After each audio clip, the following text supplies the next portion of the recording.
Okay. So welcome everybody. I'm going to send around the attendance sheet. This is just so I get reimbursed for the snacks. Okay, and I will hand over to Hans Walzer to introduce. Yeah, good afternoon, everybody. It's my pleasure to introduce today's speaker, Yuan-Sen Ting. Yuan-Sen I've known for a long time. It started out, I don't know, Ken Freeman sent me an email, I have an undergraduate whom you'll like, and which turned out to be very true. But to be more systematic, Yuan-Sen actually started out getting an engineering degree in Paris. Is that true? Then there's some moves, did graduate school at Harvard, was a Hubble Fellow in Princeton, and then became faculty at ANU in Canberra. And as of, I guess, 2024, moved to be faculty at OSU. And at the moment, he's here as a Humboldt Fellow throughout the early fall here, up at MPIA.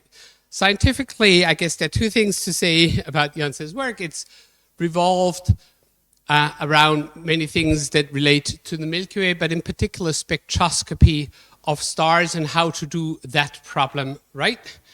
There, for his thesis, he set up an algorithm called the PAIN, which many people found too modern and therefore distasteful at the time, but turned out to be actually now a very standard thing. So he's been very much into also machine learning using astronomical data analysis and data modeling. He has a recent annual reviews on this. And once you're bored with machine learning, what's next? And that is, I think, he's been starting to think about the potential, the pitfalls, and all the other things that revolve around doing research with AI agents. And I guess he'll tell us about this today. Yep. Welcome. Okay. Okay. Can people hear me? Can people behind hear me? Okay. Good afternoon, and thank you, Hans Walzer, for the very kind introduction. My name is Yuan-Sen. As Hans Walzer mentioned, today I will talk a little bit about things that I find quite exciting, but it's also quite exploratory, which is understanding where we are in terms of using chatbot to solve the problems, some of the prospect, but some of the downside. I will promise you that this is not the AGI is coming and all of you will lose your job type of talks. I will hopefully give you a clear eye view about what I think is possible. I think some of the prospect is real, but some of the limitation remain to be real. If you think this is AI is going to take your jobs, don't worry, that will not be. Half of that will be, but not all of that. So let's start by talking about why I chose this topic, right? So obviously there is a lot of interest for AI for science, and this is becoming quite a buzzword. So if you look at in the US, for example, the NSF is dedicating about 200 million for AI related research institute, and half of them is actually for science. So you can say that there is a lot of investment for AI for science, even within the AI space. The obvious question that I often got asked, as Hans Walzer mentioned, I've been doing deep learning for a very long time. The question that people always ask me is whether or not the terms of AI for science is a hype, a myth, or a real deal. I think it's all three of them, but I will tell you why that is the case, right? So the proponent of AI for science, of course, will be very quick to point to one shining example, and perhaps the only shining example that we have, which is the AlphaFold. I'm not sure that people have been to conferences in chemistry. It's really quite eye-opening. I've been to one, and the work, the description in chemistry now is quite different. If you go to the conferences, quite often the whole conferences is about validating the prediction from the AlphaFold. Right, so it suffices to say that the AlphaFold is a truly 0 to 1 type of moments. It has completely changed the workflow. Then the follow-up question that I often get asked is, why haven't astronomy has is AlphaFold the moment? If I give you $100 million dollars, what type of question that you want to solve that can only be solved by AI? To answer that question, right, I wanted to give an overview of where we are at in terms of generally what deep learning has been applied to astronomy.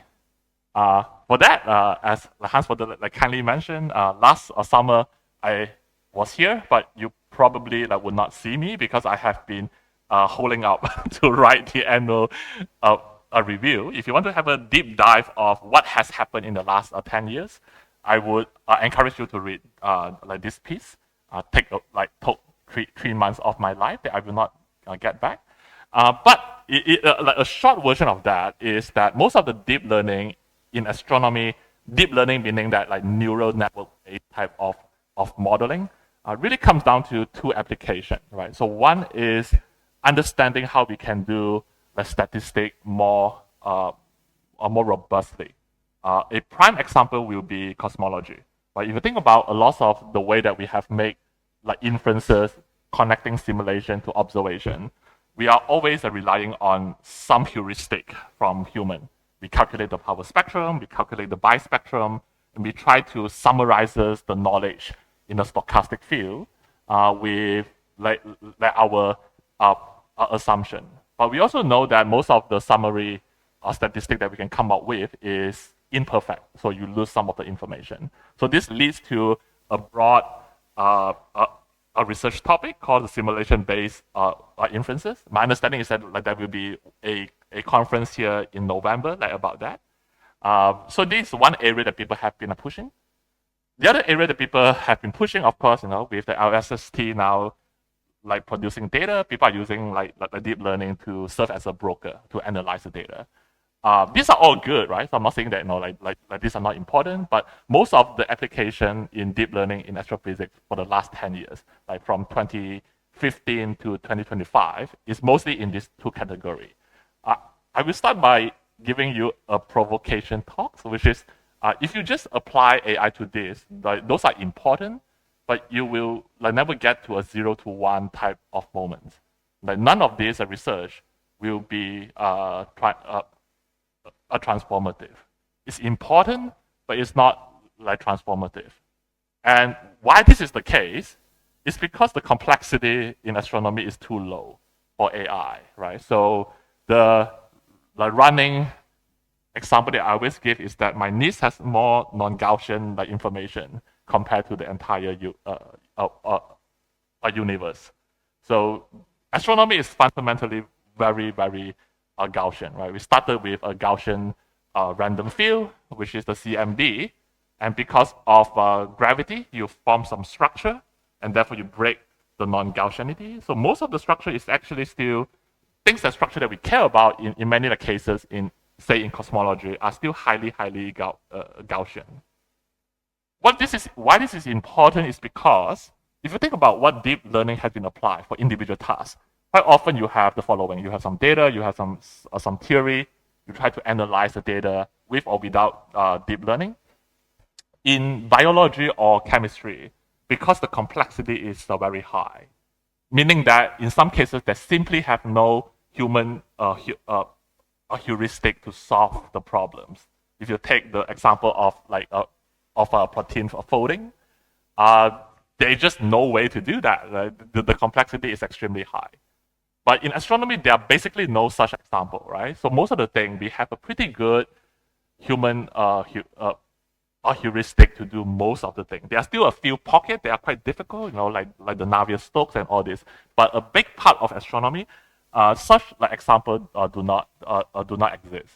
So it does not mean that you shouldn't apply deep learning to astronomy. This is the debate that I have with people for over the last 10 years. I think you absolutely should apply deep learning to a lot of things, but just meaning that if you do that, you can squeeze out 5 to 20% of information, and those are important, right? If you think about Euclid, you have spent $1 billion, 5% is a lot of money. But I will not talk about all this like deep learning in astrophysics, partly because I don't think like those will be a truly a transformative type of research.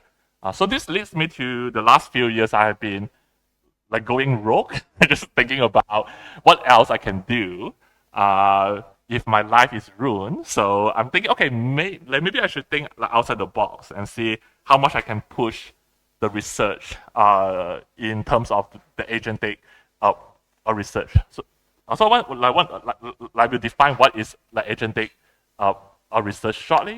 When I started that in 2024, you need to explain to people. But nowadays, I think like hopefully most people are using some form of agents like in your real life. Right? A lot of times, what you try to do a research is that you want to go beyond just a single task. Right? If you think about how a human do research, quite often you have some state of the research.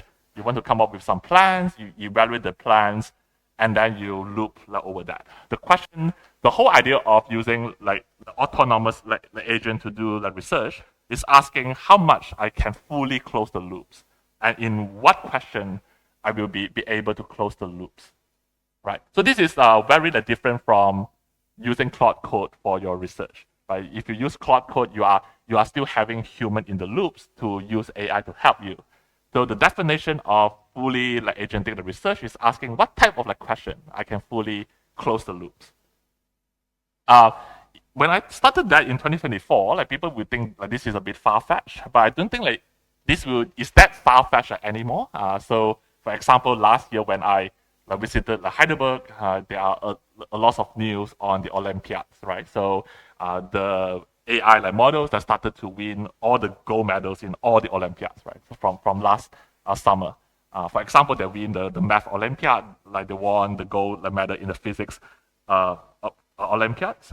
In OSU, we also look into the astronomy Olympiad. Just happened that one of my students is the team leads for the US team, so we were like able to grade the AI exactly like how we grade the participants. This was like the summer last year. The upshot is that if you let that even then, if you let like AI to participate in the Olympiad in astronomy, you would have like gotten the first, the second, and the third. You would have like beat all the students. And back then, like these models, like by today's standard, is nothing, right? Who used like GPT-5 at this point? Who used like GPT like 2.5 Pro at this point? Yeah. Yeah.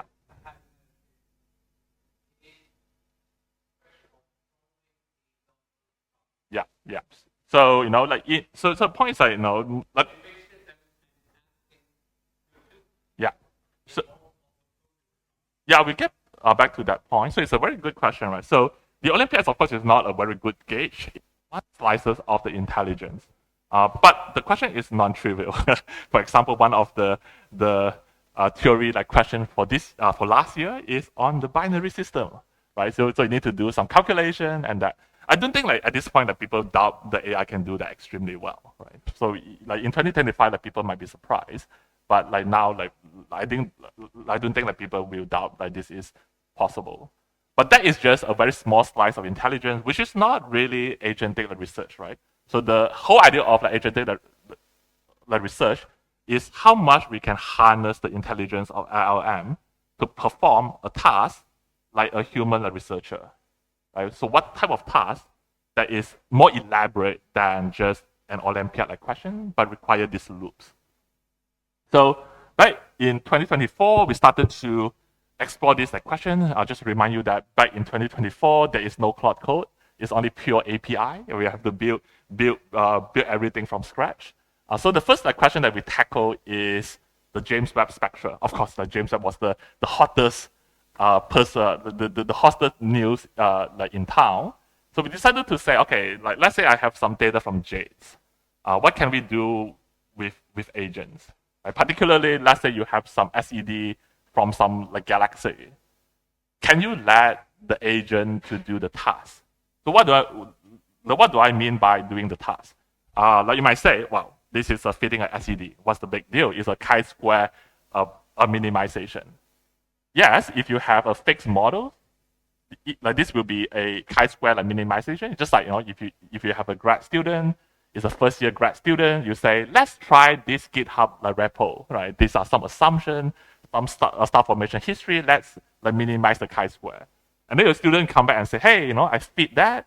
The optimization works, but there are some discrepancy. As a human researcher, your next suggestion is not to say, hey, download all the repo from GitHub and try all of them, right? So that will not be how the human will do the research. What a human would do is to say, okay, let's focus on some of the discrepancy. So maybe there are some wavelength dependence, a deficit here. Maybe this hints to that you should change the extinction law.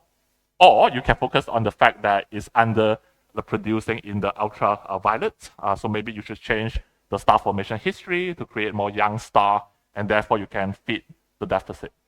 This is a very telling example because this tells you that a lot of the real world problem is not an optimization problem. Yes, in the grander scheme, everything is optimization. My life is an optimization problems. But no one actually gradient descend your life. The problem is that in most of the research, things are difficult exactly because the assumption space, the hypothesis space, is very high dimensional. If you think about how to parameterize a star formation history, there are infinite ways to parameterize a star formation history. And therefore, an ergodic search is not the way to do that. So this also hinted at what you want the agent to do. The human is very good at, if you ask why some researcher is better and more prolific than the other, it's not because it can run the code faster, but rather how to take the shortcut. Humans are particularly good at finding the shortcut and jump in the hypothesis space. And you might ask, how does a human do that? Most of that things come from experience, and most of things come from intuition, right? So if this is the goal, then you ask the question, how much the AI can learn from the experience, and how much the AI can learn from the intuition, right? So nowadays, in 2026, a lot of the things that we do in 2024 has a word. For people who are familiar in the domain, this is called the harnessing of AI, right? So this is the word that people use.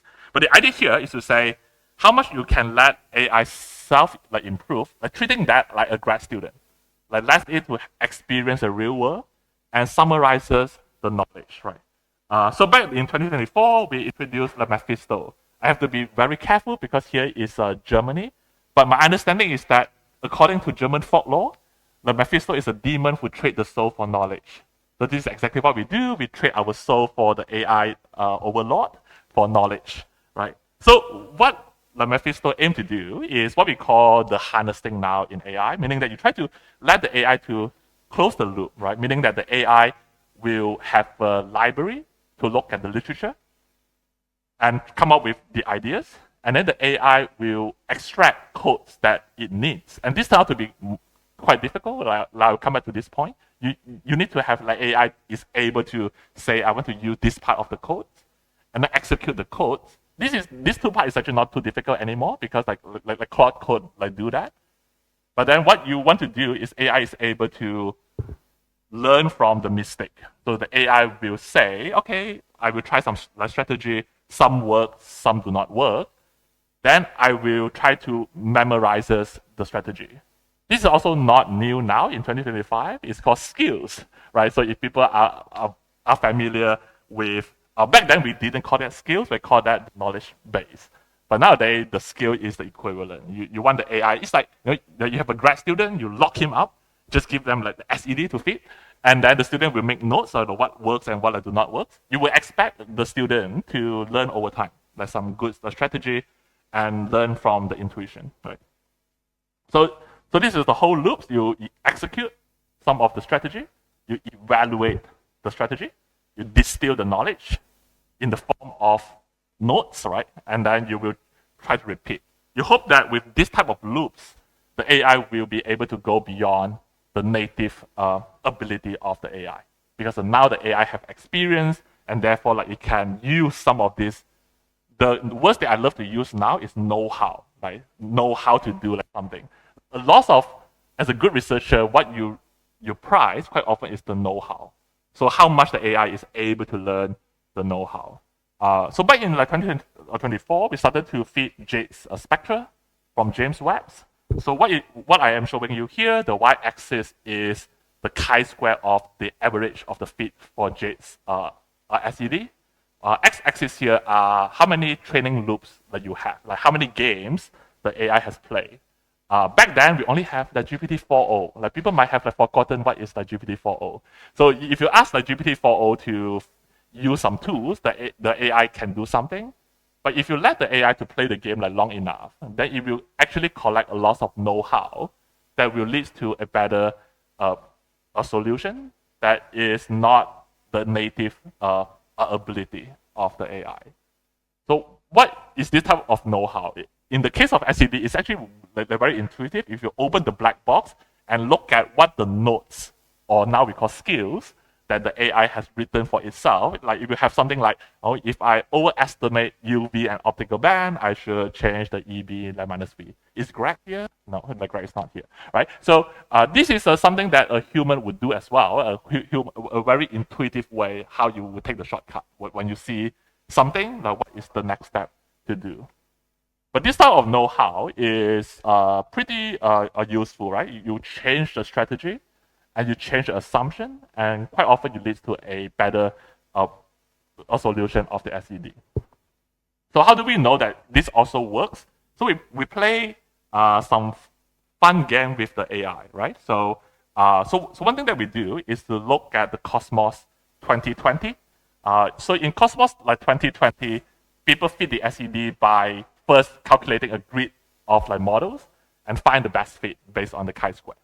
And then we say, okay, let's start with this assumption. You have the same physical models, but you only have 1% of the compute, right? So we tell the agent that you have exactly 1% of the compute. I do not want you to do a grid search. Like, can you intelligently find a solution yourself? And then this is the outcome. So the y-axis here is showing you the ratio of the chi-square. Lower mean the AI is doing better. You can see that even using 1% of the compute, the AI is able to find a models that is comparable to the brute force, like grid search, which we treat that to be the ground truth. In many cases, you even find a better a solution than the grid search, because the grid search, of course, has a finite a resolution in the parameter space. Like kind of, you think about this, this is like gradient descent in the hypothesis space, but not really doing the gradient of a descent. You might be skeptical. You might say, well, because of course all the AI has read all the archive, so it's not surprising that the AI can come up with a strategy that will fit a normal SED well, right? So you will come up with good strategy that like without like learning, like you should know that quite well. So we started in 2024 and 2025. We started to look at the little red dots, right? Of course, I do not need to explain to people here. This is the big field in Heidelberg. The little red dot, as the name suggests, is there's a little red dot that was found by the James Webb. No one knows what is happening to them. So we are not claiming that we are finding new solution. We are just asking, if I give the AI the same confinement that we give the human, would the AI find the same a solution? So back then in 2024, people have been exploring the Seagull framework, which is one of the SED code base, and try to cook up with some solution for little red dot, which is shown in the cyan point here. And then the yellow point here are the solution that is found by Mephisto. So even just based on generic understanding of know-how, like given even out of the distribution of objects and given the same confinement, the agent will find the same a solution like the human would do. Right. So this is fine. Of course, this is a very old. Some of you might have heard me talk about that. So of course, all the code, all the prompts, all the skills are all public. So the people have started to use that to replace their postdoc and students. No. So this is one example where people use that to feed a faint dwarf galaxy. There's a paper. This is another one that is looking at obscure like quasar at the cosmic noon. And people also check the solution found by like Mephisto and versus the one that you ask a postdoc to tinker for half a day and find the solution and turn out to be quite consistent. Right? It's not groundbreaking, but it's showing you that this type of end-to-end workflow and the reasoning and collecting know-how is possible, right? Even back in 2024. And this is not the only example. You can think about what are the things that you hate to do or you love to do, I do not know, that the agent should do. I can give you another example, which I hate to do. So now the agent will do that for me, which is measuring the equivalent width. For most of the spectroscopists, we love like our IRAF, right? You spend years to measure the equivalent width. We decided that like how much the agent can do a good job in measuring the equivalent width. But you might say that this sounds silly because equivalent width for non-astronomer is just the definition is the area under the absorption line. How hard is it to fit a Gaussian profile or a void a profile? Yes, for 90% of the case, an equivalent width can be done with just code, right? You can completely automate the fitting of the equivalent width. But for 10% of the case, this cannot be done. And this is where the human steps in. This is very tricky. Quite often, like this is one example. If you fit a line and there are some little extra here, do you want to fit an extra mode or not? So this again come down to know-how. Right? A good spectroscopist will say that here I know that there might be a sodium line, and therefore I want to include like another mode, and that will improve the fit. Now this type of know-how is very intricate, and there is simply no easy way to code up all this know-how. Right? The other know-how is continuum. We also love the continuum. Like all people will spend like gazillion of time to tinker with the continuum. And the continuum really is a lot of the decision, like where do you define to be the continuum pixel, which order of polynomial do you fit. So we asked the question, how much we could do that completely with agent. And these two examples that really show you that the agent can do extremely well. It's not that the agent cannot do that. The most the difficult part of this project is to rewrite IRAF such that the LLM can interact with. That turned out to be the most difficult part, right? And we know that this works. Why? Because when I was at ANU, I worked with David Yong, who was a world-leading spectroscopist. We spent 6 months. He spent 6 months of his life to measure 20,000 equivalent width from about 250 stars. Took 6 months. So I have his measurement, and then I compare that with what the agent measure. They are spot on. And but instead of 6 months, we spent like one morning and $100 to refit the equivalent width. Right? Again, right, these type of things are, you can think about what agent is really good at. It's really not, it is solving some of the problems that is not that easy to code out with code. There are lots of know-how. It's very hard for human to write down. And people don't write it down in the paper as well. But this know-how is what makes the research quite difficult historically for computer. But the agent can fill in part of the role. Right? So this is another example. Another example is citizen science. Right? So why do we still trust the citizen science? It's because in many cases there are no easy way to code out what is an outlier. So we believe that the human intuition is still the right way to seed out like some of the outliers. In OSU, we have the assassin survey. I forgot what ASSAS stand for, but it's a a series survey run by the Chris's, the Chris Stanek and Chris Kochanek. So it has run for a long time, and they also have run the Assassin Zoo, so letting the citizen science to find the outliers.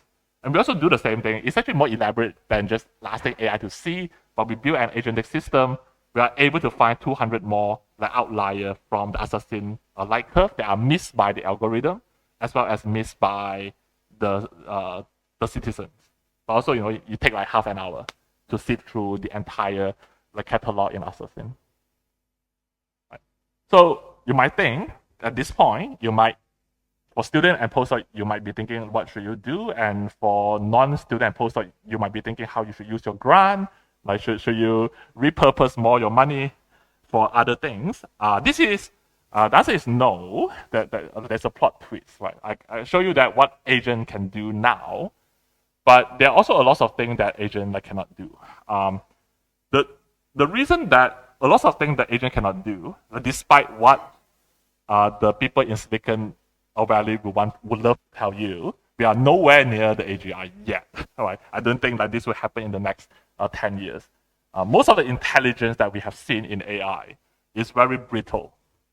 So it's actually when we say the intelligence is brittle, it just means that it's really good at something, but it's also very easy to break the AI. And it's also there are like a gazillion ways to break the AI. I will show you two of them.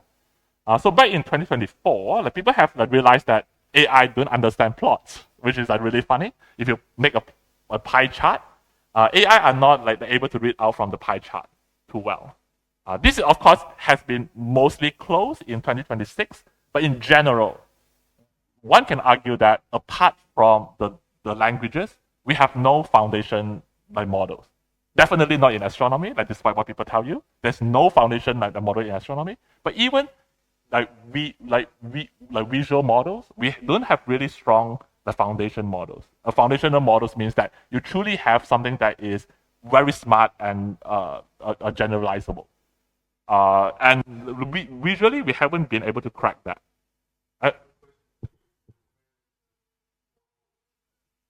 Two-year-old. So this, yeah. So I tell you that it's true that this type of basic benchmark now the AI has cracked, but there also people can come up with a benchmark that even now AI cannot crack. So one of the good example is the ARC AGI benchmark. So the way to think about this benchmark is I'm not sure in Germany, do you play Nintendo Game Boys? I do. All right. So this is kind of the Nintendo, the Game Boys that you play. If you have not played before, you have not lived, but that's beside the point, right? So this is a Game Boy things that if you have a kid, a 7 years old, you let it play without instruction, your 7 years old will kill it, right? And people play this game with AI. And this is, I think it's December last year. Even back then, the best model, the Gemini, the 3.1 Pro, is 0%. Not even 1%. Right? This very simple thing that the human can do quite intuitively, AI cannot do. So it's suffice to say that a lot of the illusion of intelligence, AI are very strong in something, but most of the things are limited in the text and by extension code, right? But otherwise, it's actually the intelligence is extremely brittle. So you might say, why? So this is actually not new. I believe, hence the moral that by name should be German. I'm not sure. So back in the 1980s, people have noticed that for computers, things that are easy for human, sometimes it's hard for computer, and things that are hard for the computer is easy for human. So in the new modern era of AI, this also have a new, it's a rebirth of the same paradox. But why do you have such a paradox? The way that I love to explain to people, the intuitive way to understand this, is most of the AI system is trying to mimic human, and therefore it's trying to unwind the evolution of the human, right? So if you ask what are the ability that we evolve as a mammal the last, turn out that is the thing that we use that to make money, right? The languages and coding and math. A lot of the ability that we have learned way before our frontal lobes are developed, like the motor motion, your visual understanding, those things are developed much earlier, and this is why we do not have a foundation like models for physical AI, and many would argue that we do not have a foundation like model for the visual understanding, which is why we do not have auto driving, because if you have a snowflake fall onto your windshield, you break the models. It does not generalize. The evolution has took a long time to perfect those skills for us, right?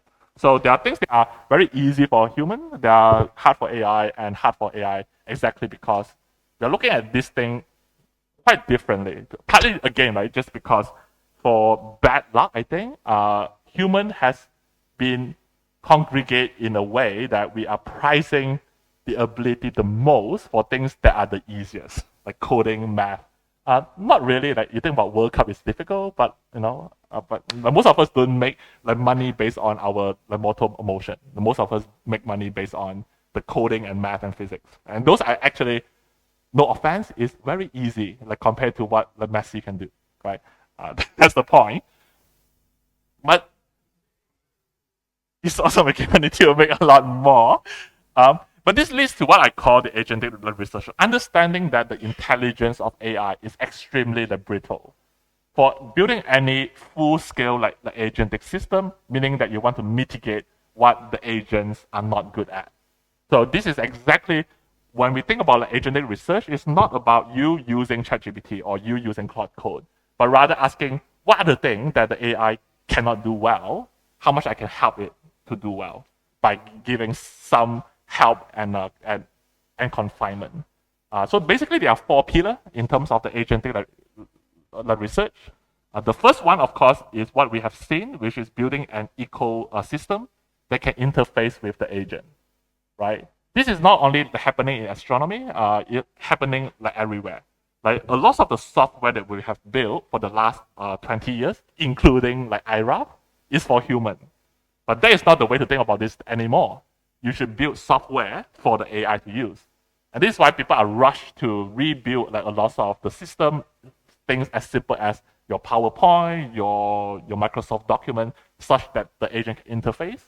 But astronomy is lagging behind, right? So for the example of the equivalent width, I have to rewrite the IRAF part for the agent to interact with. So sometimes it's not that the agent like cannot do that, just that the apparatus that we use is not up to date for the agent to use. And this turned out to be one of the more difficult ones. Right. The other limitation is the cost. When you are doing something that are truly agentic at scale, you are no longer using your $200 subscription with Claude Opus 4.8 and Fable 5.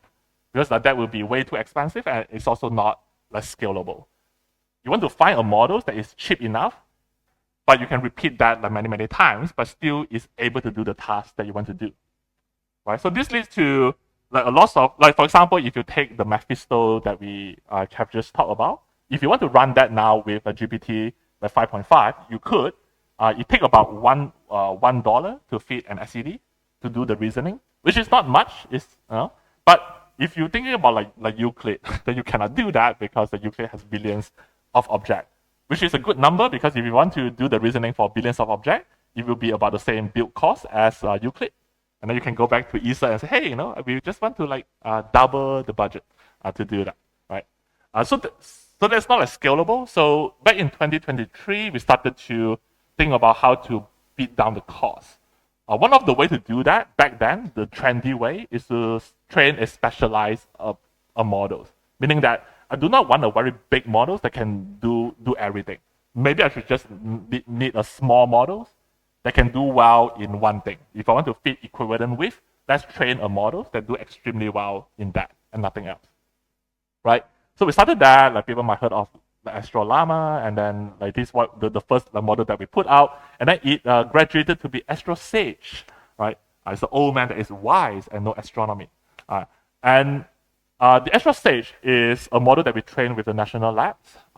It's not for faint heart. We take us about $500,000 of GPU hours, which is the same cost, which is $500,000 of euro to train it. On a fine tune on the 70B models based on the Llama 3.1. So basically, you take the Llama 3.1, and then you just post-train that with all the Astro PH data that you have cleaned up. We want to ask the question, if I just, it's sort of like the sadistic experiment. If you have a grad student that you lock it up and then feed them infinite number of the Astro PH paper, what would happen? You expect that the student will become quite smart. And this turned out to be true. So what I'm showing you here, the y-axis is how well the models can answer questions in astronomy. The x-axis here is the cost to answer the question. So these are all the latest models. I think I updated this plot until April this year. So of course, on the top left is better, meaning that you are cheap and also is able to answer the question. You can see that the performance of AstroStage in terms of answering the astronomy question is on par with GPT 5.2, I believe. but it's 50 times cheaper. It doesn't mean that like you should use like AstroStage. You absolutely shouldn't, because it's like, if you, it's only good at answering like astronomy that question and nothing else. But it shows that it's possible. Like if you just want to do one task to scale up the agentic research, you do not need to run on your Opus 4.8. Yeah.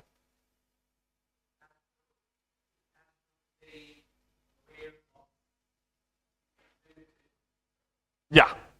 So it's also break a lot of the thing that you can read the paper, like a lot of the thing that we try to recover is that you even lose some of the ability to become a good agent. So when you fine tune the models, the first ability that it lost is to follow instruction.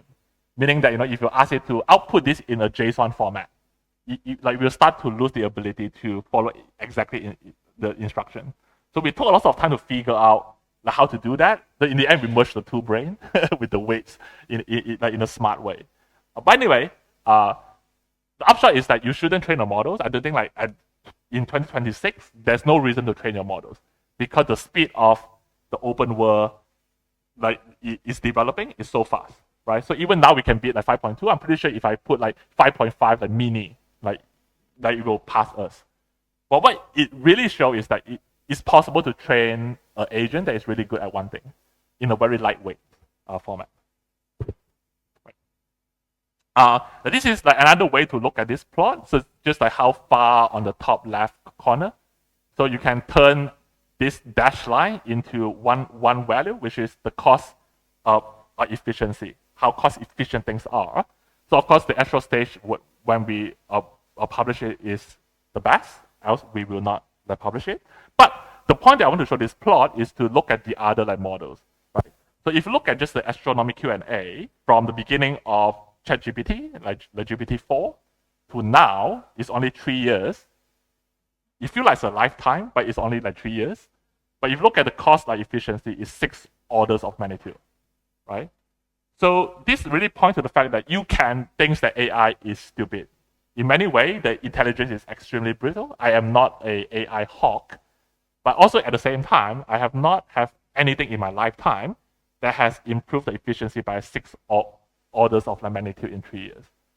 So then it requires you to think about, okay, what can I do with such a thing that is really, really cheap and can do something? Not a lot of things, but it can do something, right?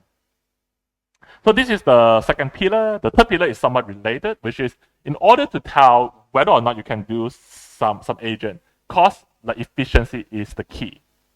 Also, you shouldn't trust the benchmark. All benchmarks are hacked. If you look at the open world, people have different hacking of the different benchmark. It looks good on some of the benchmark, but it failed in the task that you want to do. So for most of the agentic system, you need to design your own benchmark. So in the equivalent width, fortunately, I have the measurement by hand from David Young. For SED, we have some gold standards. For Q&A, we curate our own benchmark. So for any agentic system, the first step is to build up a golden benchmarks, so that you can find the saddle point, the sweet spot of scaling up the agent, but still not running that with a reasonable cost. Right? So this is again a big one. This is showing that my worry is a lot of the agentic talk is very ambitious and high level. They have rah, AGI is coming, your job is lost. But it comes down to it's an engineering problem. Like any engineering problem, is benchmarking, cost of efficiency, and building the ecosystem. Unfortunately, in the research of LLM for astronomy, no one do that. People love the flashy thing that AI can write paper. Yeah, AI can write paper, just like ChatGPT can write papers, right? It doesn't matter. The hardcore of things is to dive deep to say, what are the things that is the bottleneck in your research? It's too expensive. If I want to solve that problem, do I have the ecosystem that can solve the problem, and can I solve that in a cheap way? Right? So these are all the basic engineering thing. But the other thing that I think is even more interesting research problem is the retrieval, right? You can think about making sure I am not looking at time. Okay. So if you think about even you have an Einstein, the Einstein is not the end. I always wonder how much Einstein can write if he has a Google search and archive, right?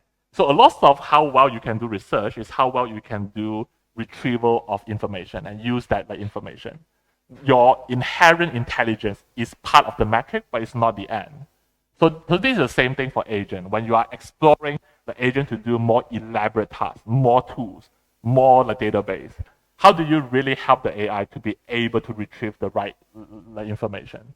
And this is actually a very difficult question, and a lot of companies, including DeepSeek, is doing some quite interesting research in this area. So we have started to apply some of these ideas. So particularly, the one thing that I look into this year is how to structure all the astrophysics data into a knowledge graph.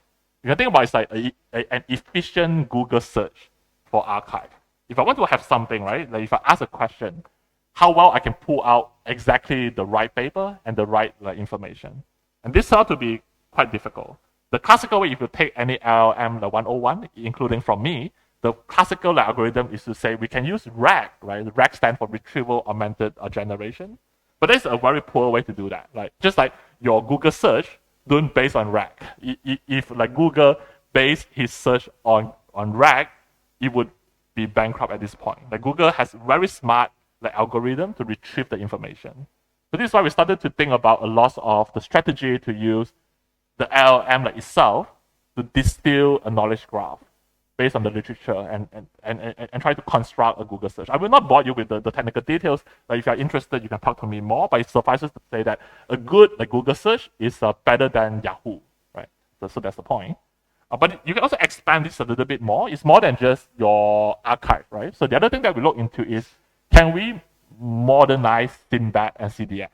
SIMBAT and CDS is also a recommender system. It's also a retrieval system. But SIMBAT and CDS is doing their job, but it's not very efficient as well, right? So we ended up asking, okay, if I have all the literature and if I can extract all the objects that the paper study and also the concepts, can I actually build a super CDS that I can say, if I want to find the high redshift galaxy without any prior information, what would be my best next guess? What would I have missed just based purely on the literature, right? And this started to be possible. This is another paper that we wrote with a student in Georgia Tech. We showed that if you build a the modern day CDS and SIMBAT, you can actually bet better if you want to find a high redshift quasar without any observation. Your odds is better than a random guess, just based on the literature and the connection between the objects and the concepts, right? Last thing, if you are not if you build instrument, this is something that you should also care, right? So one of the biggest utility, arguably, is actually on instrumentation building. Because the instrumentation building is also a lot of know-how, right? It's not always in the literature, but you also want to distill your literature into something that you can query, and you want to do a survey design. And this is not rah-rah, because people who know me, you know that I have been leading the NASA AI and ML Science and Technology interest group. And one of the adjacency initiative from NASA is called the Astra initiative, which goal is to say how well we can design the next instrument just based on building a better retrieval system and build on that with an agentic system. In fact, there is a very interesting talk that was given by people from NASA on what they are doing. It's recorded. It's also on the NASA AI and ML stick. If you're interested, you should look it up. Right? Okay, that's all so far. All right. So AI can do a bit, not a lot, but also it's not zero, right? So we talk about what AI can do, what AI that cannot do.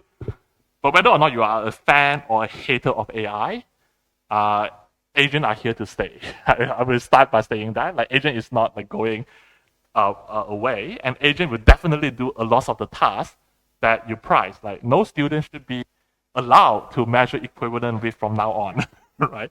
The agent will do a lot of things that you think are the realm of being an astronomer. This leads to a very interesting question about the epistemic implication. In my 3 minutes left, I will not bore you with all the detail about the epistemic implication. I just will point to the paper that I wrote with philosophers. So I got interested in more on the philosophy side. So invited by Nature, we wrote a piece on what understanding mean in AI-related astronomy. The gist of that is science cannot exist without the participation of human, just by the definition of science. Science, if you want to ask what is a knowledge and what is science, quite often is asking how well you can distill a representation of the physical world such that you can also communicate to the other human, right? So this is why when you think about galaxy like evolution, you will say, oh, magnetic field is important, this is that is important, because those are the representation that the human mind can reconstruct. AI can have another representation. It might be also a useful representation, but that will not be science. That will be part of science, but it's not the goal of science.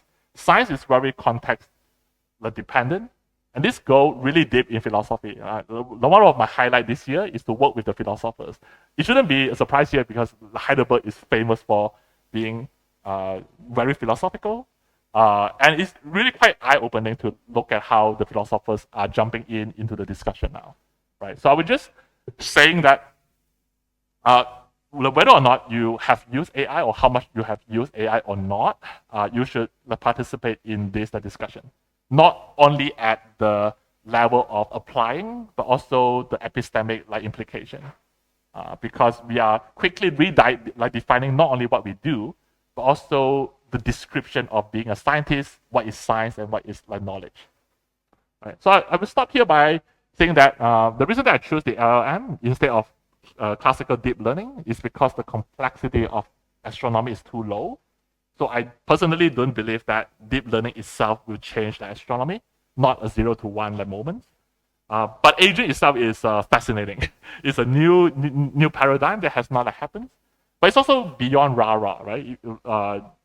There are certainly a lot of hype and a lot of rah-rah in agent. But what I hope to convince you today is that agent can be deployed in solving real questions. We have shown you how to fit galaxy SED, how to fit equivalent wave, and how to sieve out outlier. None of it is groundbreaking, but it's also something that is getting more interesting. The horizon will keep expanding as AI becomes stronger and stronger.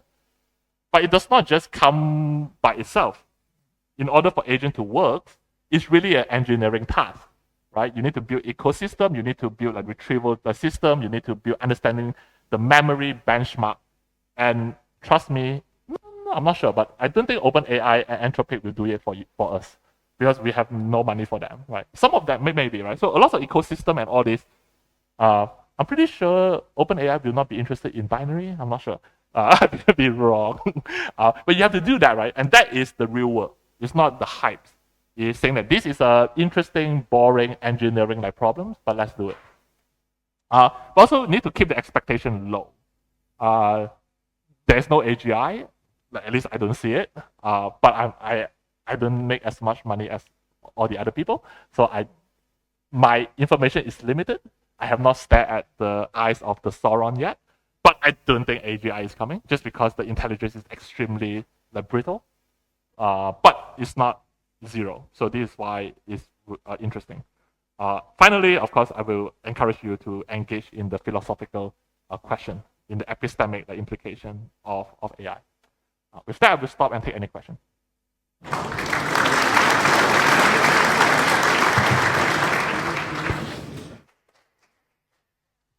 Thank you for this talk. Oh my goodness, so many hands. All right, I will start with some of the younger audience. Thank you for the lovely talk. I wanted to know a bit more about this business with the AIs getting a better chi-squared in some of these problems, right. Because I mean, I think I could do better. I could fit a degree million polynomial, get a lower chi-squared, but it's not as meaningful. So when they get a lower chi-squared, is it also more meaningful? Right. I think what is really, because the SED case is the early case, I think there's still a lot of tricky things that I don't think is that easy to look over, right? So what you're saying is that, okay, if I treat this as a hyper-parameter set, maybe even my star formation history, the parametrization of the star formation history can be parametrized. But you will still run out of steam because you cannot infinitely expand your parametrization. And this is not how the humans solve the problem either. So under the hood is optimizing the chi-square, but just a very difficult high-dimensional optimization.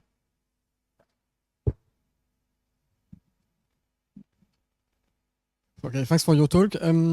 Other question is like your Astro Sage is able to like use with a harness with like I don't know with Mephisto and this kind of stuff, because I think one of the main issues with this agent is the cost. Yeah. Astrophysics, it's astronomy. It's a field that it's kind of money limited, let's say. Yeah. And as in industries, they can spend thousands of dollars in tokens, while here I have a 20 euros plan that I pay by myself. Yeah. So I certainly think that it's actually a useful node, right? So if you have one of the agent is coming out with a strategy, I do think the Astro Stage will do as good as the GPT like 5.2, like without burning as much token.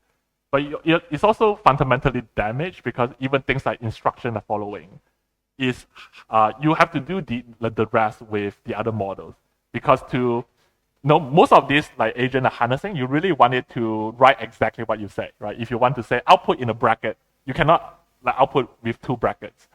And this is something that the Astro Stage cannot do. So you can collaborate with the other agent. This is also quite often what we do in the whole agentic system. Some AI is good at that. You will use that for something, and then you pass that on to the other. If people want to build, know how to build a elaborate agentic system, I just give a series of lecture on that, a 6 lecture. It's also on my homepage if you're interested. Yeah. Hi, thanks. Very nice talk. So you mentioned 3 words that I want to perhaps repeat here. Okay, one is context, the second is memory, and the third one is intuition, right? Yeah. So context is obviously extremely important, and they're getting better from what you said in understanding that. Memory seems to be still an issue, okay?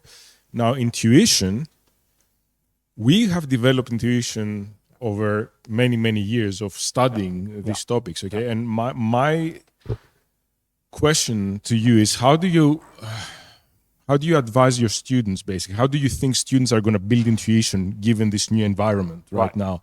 Okay, because it's extremely different to how we build the intuition to be able to drive these models, right? To interact with these models, and to understand what they're doing and to correct them when they're wrong. Right. But how do you think the students that already grow up with these models are going to be able to develop this intuition? I do have the answer for that, because OSU have the world famous Astro Coffee. So we say, go to Astro Coffee, which is true, right? I say like, well, instead of like writing code, like another half an hour of code, you should really go to the Astro Coffee, because this is how you sharpen your intuition. Just discuss more. Discussion, but it's also, right, if you even ask for AI, how do you teach student intuition? I think that is also an unsolved problem, but we have some tricks, right? This is why we have colloquium, we have different things that we think are useful for human to build intuition.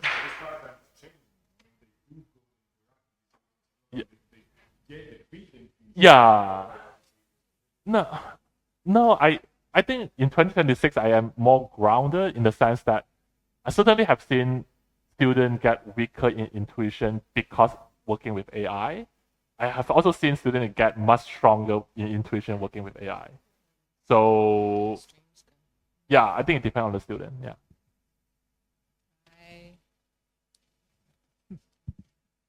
Thank you very much. All right. Is that working? More or less. Thank you very much. So I was wondering, whenever you come up with a price tag that says you can do this job for $1 or $100, replacing a postdoc or buying something, somebody pays the bill. The cost is somewhere else, and the cost is in the training. Right. So if you would factor in the training, probably I was always wondering what would be a fair and square price tag look like. Actually, I thought about that a lot. So for people who don't know, I actually spent a few months in the industry and trading world. So the answer to that is you should think about the demand and supply, right? So a lot of there is a dilemma of you're asking, is there a better world or a more drastically bad world? Really depends on what field, right? So take the example of like lawyers. I don't think the lawyer will lose job. The lawyer can write 10 times more. There is a dilemma in the modern world, especially in in the established, well, that only is US, right? So for example, the services become more expensive in more developed country because the services is expensive because the people that can do the job, the demand is much higher than the supply. So if you take the analogy, like the lawyer will not lose the job because the demand is there. Even you 10x the supply, you will just reach more people. I think that is a good future because then the cheaper people can pay the same cost. The lawyer that do 10 times more output shouldn't be paid 10 times more. A postdoc that can write 10 times more paper now should get the same pay, right? It's by default you should do 10 times more job. But what will be difficult is the field when the demand cannot catch up with the supply. Fortunately, in astronomy, we are always underpaid. We are understaffed, right? I don't think all of you 10x your productivity will even make a ding to the Euclid data set, right? We are always understaffed, which is why it's a very good place to be. So all people just do 10x more and then make the same money, same salary. And then, but you produce 10 times more science, and then you hopefully can do some science with Euclid, like finally. Thank you for the very interesting talk. And I see you mentioned the AstroSage model you trained, and yesterday I actually tried it. It works pretty well as such a small model. So I have one question still regarding this specialized model. Yeah. So you have shown that using some specialized knowledge, you train such a small model and make it very expertise in a small area. Yeah. But however, you also emphasize that nowadays you probably do not to train that model, right? Because now if you just use GPT 5.4 mini, then can do similarly good job. Yeah. So for the future applications, for example, if we do some better science in terms of the generative AI using in astronomy, do people still need to train specialized models or no? Because okay, yeah, I think that is a very 2024 type of thinking. Okay. I think the 2026 is really about the ecosystem, just like asking about what are the code that you need that you cannot just give it to Claude Code. What are the things that your database are not inherently being able to interface with agent, right? Like everything in your life should have a portal to work with agent. If there is a portal that's missing, you should build the portal, not looking at the backbone. Yeah. I see. So in this case, can I say so? You suggested there are 4 pillars for the science research. The first one is a specialized model. So do you think we can replace that with a generalized model, or? I think you should need to do finite fine tuning, but even fine tuning, you do not need to do what we do. So what we do is called CBT, the continual pre-training. But what you should really do is some SFT, the specific fine tuning, and those are super cheap. And there are lots of API that can do that, right? So let's say you want the AI to write like you can cost you $10 and one Python code. Then you can have a GPT 5.4 mini that write like you. That is very easy now. So you should do finite SFT. You shouldn't do the CBT. Yeah, you have to deploy. So this is why there is sort of how much you can do open source. There are a lot of ecosystem, no one has really fully figured out how to do the connector. And there are gazillion of startups in Silicon Valley that try to make things easier. I think this will become easier for us, but one shouldn't wait because the thing that we do is actually not that complex. You should really build a portal and everything that's missing, especially now with coding is essentially free. You should build those portal yourself. If something is missing. Yeah. Thank you. I think we do one last question here from Ralph. Oof, can get all. Thanks for this tour de force and for this.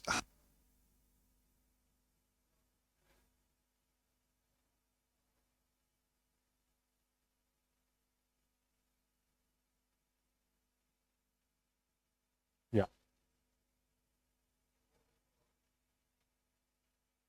Yeah. Yeah. Right. Right. Right. Right.